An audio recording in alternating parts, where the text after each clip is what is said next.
Hello students, welcome to Rawat Knowledge Hub. I am Devesh Yadav, your business studies teacher. Guys, as you all know, in last class we discussed about introduction of management. हमने last class में जाना था management के introduction के बारे में.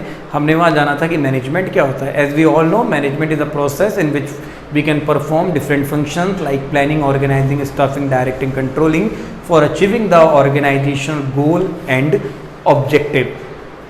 उसके बाद जो लास्ट क्लास हुई थी उसके अंदर हमने मैनेजमेंट के कुछ कैरेक्टरिस्टिक्स थे, उन कैरेक्टरिस्टिक्स के बारे में जाना था. जैसे हमें पता है कि मैनेजमेंट एक कंटिन्यूस प्रोसेस है विदाउट ऑब्जेक्टिव. मैनेजमेंट एक इररिलेवेंट एक्टिविटी है, एक एमलेस एक्टिविटी है. मैनेजमेंट डायनामिक फंक्शन है जो according to internal and external environment change होता रहता है. नाउ इन टुडे मॉड्यूल और now in today class we discuss about objectives of management. That is third topic of our chapter. हमारे chapter का topic number 3 है जिसका नाम है ऑब्जेक्टिव ऑफ मैनेजमेंट. कि मैनेजमेंट के हमारे ऑब्जेक्टिव्स क्या हैं.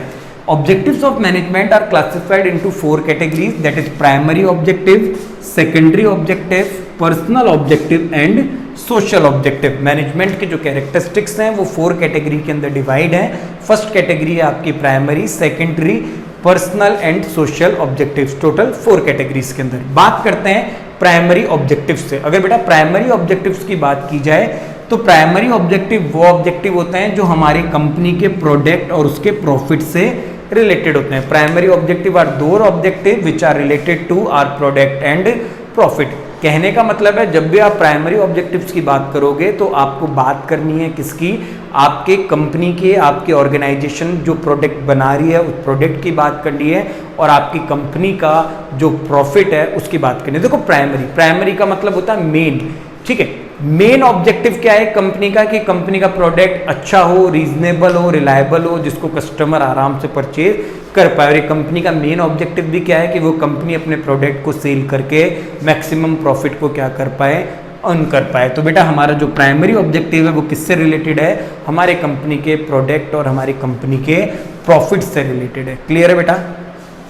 Satisfy the need of stakeholder. Second point क्या कह रहा है प्राइमरी ऑब्जेक्टिव का, हमारा ये भी प्राइमरी ऑब्जेक्टिव है कि जितने भी स्टेक होल्डर है, स्टेक होल्डर का मतलब जो लोग हमारी कंपनी से, हमारी ऑर्गेनाइजेशन से जुड़े हुए हैं, उनकी जो उम्मीदें हैं, उनकी जो नीड्स हैं, उन नीड्स को पूरा करना. जैसे फॉर एग्जाम्पल कोई सप्लायर हमारी कंपनी को रॉ मटेरियल सप्लाई कर रहा है तो हमें उसको टाइम पे पेमेंट करना है. अगर किसी इन्वेस्टर ने हमारी कंपनी में पैसा लगा रखा है तो उसको हमें डिविडेंड पे करना है. उसका जो पैसा है वो पैसा हमें उसको वापस लौटाना है प्रॉफिट के साथ. ये हमारा ऑब्जेक्टिव. अगर कस्टमर हमारा प्रोडक्ट खरीद रहा है तो कस्टमर को अच्छी क्वालिटी का प्रोडक्ट देना है रीजनेबल प्राइस पे और रीजनेबल कॉस्ट के ऊपर. क्लियर है बेटा.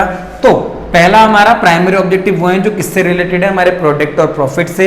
सभी स्टेक होल्डर्स की नीड्स को हमें क्या करना है, सेटिस्फाई करना है. Produce product and services at optimum cost. देखो हमारा प्राइमरी ऑब्जेक्टिव ये भी है कि हमारी कंपनी जो प्रोडक्ट और सर्विसेज को प्रोड्यूस कर रही है उन्हें हमें कम से कम सही कॉस्ट के ऊपर प्रोड्यूस करना है. देखो बेटा अगर आप कॉस्ट बढ़ा दोगे तो आपका जो प्रॉफिट है, आपका जो मेन ऑब्जेक्टिव है वो भी क्या हो जाएगा, कम हो जाएगा. तो ऑप्टिमम कॉस्ट के ऊपर, सही कॉस्ट के ऊपर, मिनिमम कॉस्ट के ऊपर आपको प्रोडक्शन कर रही है.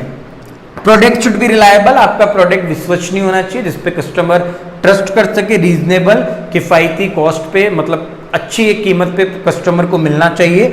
और स्टैंडर्ड क्वालिटी का होना चाहिए, अच्छी क्वालिटी का आपका प्रोडक्ट होना चाहिए. Ensure suitable amount of profit. और लास्ट में आपका प्राइमरी ऑब्जेक्टिव क्या है कि आपको ये भी एंश्योर करना है कि आपकी जो ऑर्गेनाइजेशन है उसने अपने फाइनेंशियल ईयर के अंदर suitable amount of profit earn किया है या नहीं किया है. तो हमारे प्राइमरी ऑब्जेक्टिव वो हैं जो प्रोडक्ट से रिलेटेड है और जो हमारी कंपनी के प्रॉफिट से रिलेटेड है, जिसमें हमें हमारे सभी स्टेक होल्डर्स की नीड्स को पूरा करना है, हमारे प्रोडक्ट को कम से कम कॉस्ट पे बनाना है, हमारे प्रोडक्ट को रिलायबिलिटी, रीजनेबल और स्टैंडर्ड क्वालिटी का बनाना है, और साथ में ये इंश्योर करना है कि एक फाइनेंशियल ईयर में हमारी कंपनी ने प्रॉफिट अर्न किया है या नहीं किया है. तो ये ऑब्जेक्टिव ऑफ मैनेजमेंट की फर्स्ट कैटेगरी है जिसका नाम है primary objective. Now objective of management की सेकंड कैटेगरी है जिसका नाम है सेकेंडरी ऑब्जेक्टिव. क्लियर है बेटा. सेकेंडरी ऑब्जेक्टिव वो हैं जो रिलेटेड है किससे, हमारे रिसोर्सेज से. किससे रिलेटेड है बेटा, हमारे रिसोर्सेज से. एक ऑर्गेनाइजेशन के अंदर कुछ रिसोर्सेज होते हैं जैसे क्या, ह्यूमन रिसोर्सेज जो लोग काम कर रहे हैं, फाइनेंशियल रिसोर्सेज 11th में बताया भी था मैंने आपको सोर्स ऑफ बिजनेस फाइनेंस में, फिजिकल रिसोर्सेज यानी मशीनरी, रॉ मटेरियल, ये सब. तो इन रिसोर्सेज से रिलेटेड जो हमारा ऑब्जेक्टिव है वो हमारा कौन सा ऑब्जेक्टिव है, सेकेंडरी ऑब्जेक्टिव। ऑर्गेनाइजेशन में जितने भी रिसोर्सेज हैं, human resources, financial resources, physical resources, उनसे रिलेटेड जो हमारा ऑब्जेक्टिव है वो क्या है, हमारा यहाँ पे सेकेंडरी ऑब्जेक्टिव है। क्लियर है गाइस। सेकंड, इसमें थर्ड पॉइंट है जनरेटिंग क्वालिटी इन रिसोर्सेज। आपके जो रिसोर्सेज हैं, चाहे वो ह्यूमन हो, चाहे वो फाइनेंशियल हो, चाहे वो फिजिकल हो, उनके अंदर आपको क्या जनरेट करनी है, उनके अंदर आपको क्वालिटी जनरेट करनी है, आपको उनको और भी ज्यादा इफेक्टिव बनाना है। Use them at reasonable time and place. आपके जो रिसोर्सेज हैं उनको आपको सही समय पे और सही जगह पे यूज करना है। ऐसा नहीं कि आप रिसोर्सेज को यूज कर रहे हो और वो रिसोर्सेज वेस्ट हो रहे हैं, कहीं ना कहीं वो एफर्ट्स आपके वेस्ट हो रहे हैं, तो वो चीज आपको यहाँ पे नहीं करनी है। Use of all resources in complementary form, और जो भी आपके रिसोर्सेज हैं उनको आपको कॉम्प्लीमेंट्री फॉर्म के अंदर काम में लेना है, उनको आपको सही तरीके से काम में लेना है। तो प्राइमरी ऑब्जेक्टिव वो हैं जो किससे रिलेटेड है, प्रोडक्ट और प्रॉफिट से, और सेकेंडरी ऑब्जेक्टिव आपके वो हैं जो किससे रिलेटेड है, ऑर्गेनाइजेशन के रिसोर्सेज से। रिसोर्सेज तीन कैटेगरी में बटे हैं, ह्यूमन रिसोर्सेज, फाइनेंशियल और फिजिकल रिसोर्सेज। जनरेटिंग क्वालिटी, आपको अपने रिसोर्सेज के अंदर क्वालिटी को जनरेट करना है, मतलब रिसोर्सेज को और ज्यादा इफेक्टिव बनाना है। Use them at reasonable time and place, सही समय पे सही जगह पे आपको उनका यूज करना है। Use all the resources in complementary form, और एक शानदार तरीके से आपको सभी रिसोर्सेज को यूज करना है। तो primary objective clear, secondary objective clear. Third जो हमारा ऑब्जेक्टिव है उसे कहा गया है पर्सनल ऑब्जेक्टिव। क्या कहा गया बेटा, पर्सनल ऑब्जेक्टिव। पहली बात, पर्सनल ऑब्जेक्टिव का मतलब है यहाँ पे जो ह्यूमन से रिलेटेड है, जो ऑर्गेनाइजेशन में एंटरप्रेन्योर है, जिन्होंने कंपनी शुरू की है, ऑर्गेनाइजेशन को शुरू किया है, जो मैनेजर है, जो हमारे एम्प्लॉयज हैं, उनसे रिलेटेड जो हमारा ऑब्जेक्टिव है उसका नाम क्या है, पर्सनल ऑब्जेक्टिव। तो देखिए यहाँ पे लिखा हुआ है personal objective are those related to human resources. ऐसे ऑब्जेक्टिव जो किससे रिलेटेड है, हमारे ह्यूमन रिसोर्सेज से रिलेटेड है, उन्हें हम क्या कहते हैं, पर्सनल ऑब्जेक्टिव। पर्सनल ऑब्जेक्टिव की अगर ह्यूमन रिसोर्सेज की बात करें तो उसमें एंटरप्रेन्योर आते हैं, मैनेजर्स आते हैं और हमारे एम्प्लॉयज आते हैं। देखिए एज ए एम्प्लॉय, आप एक ऑर्गेनाइजेशन के अंदर एज ए एम्प्लॉय काम कर रहे हो, तो वहां काम करने के पीछे आपका कुछ ऑब्जेक्टिव होगा ना। समाज सेवा के लिए तो आप काम कर रहे नहीं हो, आपका कोई गोल होगा, आपकी कुछ फाइनेंशियल नीड होगी, आपकी कुछ बेसिक नीड्स होगी, उनको आप पूरा करना चाहते होंगे।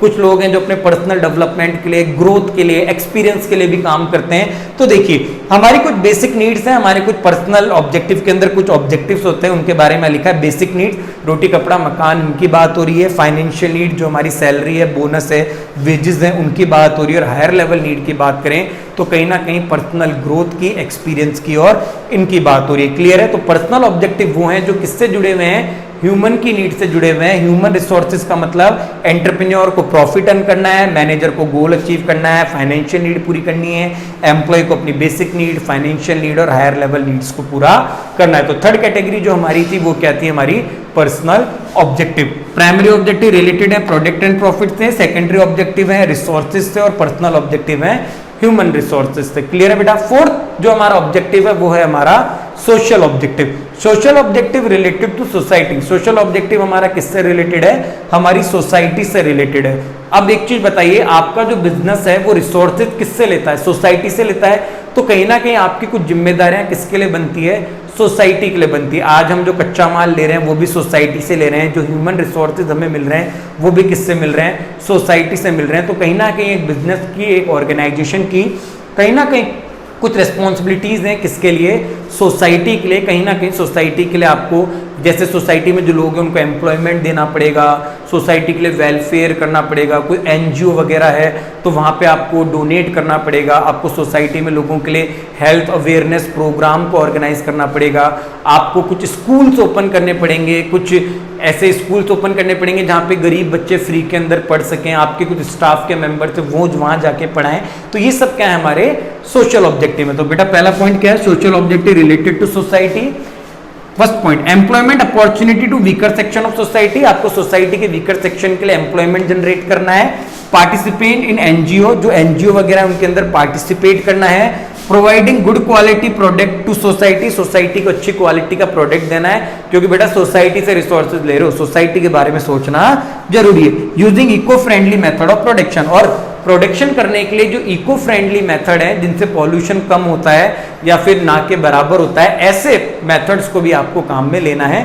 तो एज अ बिजनेस ओनर ये कुछ आपके क्या हैं, सोशल ऑब्जेक्टिव हम इसमें और ऐड कर सकते हैं, जैसे क्या, हेल्थ अवेयरनेस प्रोग्राम ऑर्गेनाइज करना है, वोकेशनल ट्रेनिंग प्रोग्राम ऑर्गेनाइज करना है, कहीं ना कहीं चैरिटी के अंदर पैसा देना है, स्कूल्स ओपन करना है, ये सब क्या है हमारे सोशल ऑब्जेक्टिव है। तो मैनेजमेंट के ऑब्जेक्टिव्स को 4 कैटेगरी में बांटा गया है। पहला है आपका प्राइमरी, दूसरा secondary, third one is personal and fourth one is social objective. Primary objective product profit से रिलेटेड है, सेकेंडरी ऑब्जेक्टिव रिसोर्सेज से, पर्सनल ऑब्जेक्टिव ह्यूमन रिसोर्सेज से और सोशल ऑब्जेक्टिव सोसाइटी से रिलेटेड है। ओके गाइस, तो आज हमने क्लास में डिस्कस किया objective of management. Last classes जो हुई थी वो मैनेजमेंट इंट्रोडक्शन की थी और मैनेजमेंट कैरेक्टरिस्टिक्स की, मैनेजमेंट ऑब्जेक्टिव्स की क्लास आज हो चुकी है। अब जो हमारी नेक्स्ट क्लास होगी उसमें हम डिस्कस करेंगे इंपॉर्टेंस ऑफ मैनेजमेंट, मतलब कि मैनेजमेंट हमारे लिए इतना इंपॉर्टेंस क्यों रखता है या हमारे लिए इतना जरूरी क्यों है। जैसे कहते हैं ना एजुकेशन हमारे लिए इतनी जरूरी क्यों है, तो ऐसे ही